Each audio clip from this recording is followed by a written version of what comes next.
Carissa Pavlika, TV Fanatic. Hello, Brandon. It's so nice to meet you. Hi. Hi. So, Spencer spent all of season one learning to love again, only to be torn away from Alexandra. And I'm wondering, how is his mindset on the travels home?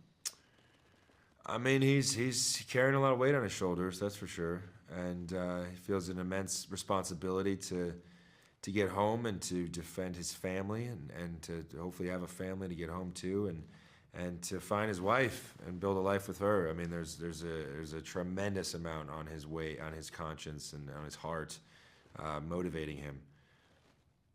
Will it be a motivation? Yeah. Losing Alexandra, well, she's fighting to get to him, and he's going home to save the family.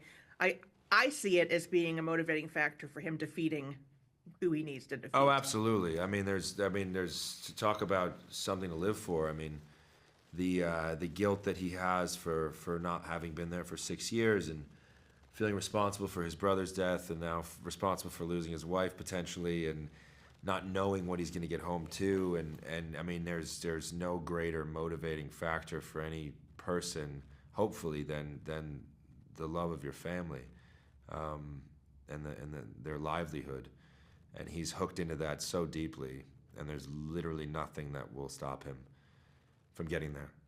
And he's had a lot of enemies and seen a lot of villains in his time. How do you think that Banner Creighton and Donald Whitfield stand up in comparison? I mean, there is no comparison. I mean, he's. I don't think there's anything that guy can't do and overcome. And yeah, he's the most equipped person for the job. That's for sure. I'd say that. What's it like playing a hero in the Dutton universe? Oh, it's the coolest thing in the world. I mean, yeah, there's like, when have you seen a character like this? And it doesn't exist. It's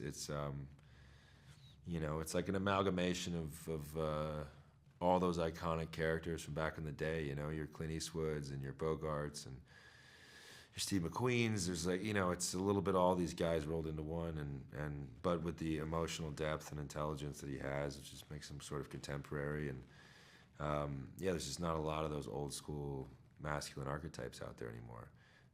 And then this season, you fold that in with where he gets to emotionally this season, and it really rounds out the yin and yang of him as a human in such a powerful way, I think. There also has not been a romance like we've seen between Spencer and Alex. And they were kind of the light in the darkness of 1923. And with them separated and with everything Spencer's going home to, how will viewers, like, is there going to be any light? I mean, we're all hoping, of course, to get back together and all that kind of stuff, but I'm assuming the season is going to be pretty darn dark Yeah, but without those two fleshing it out. it's definitely dark, but the light is born in the dark. So we can expect to see some light too. And my last question for you is, can you tease anything about the payoff at the end of this journey? How do you think viewers are going to react when we see how everything unfolds? I mean, yeah, the season finale of this one is special. I'll say that, and they will not be Brilliant. disappointed. Yeah, Thank you so much, Brendan. yeah. Thank you. Bye bye.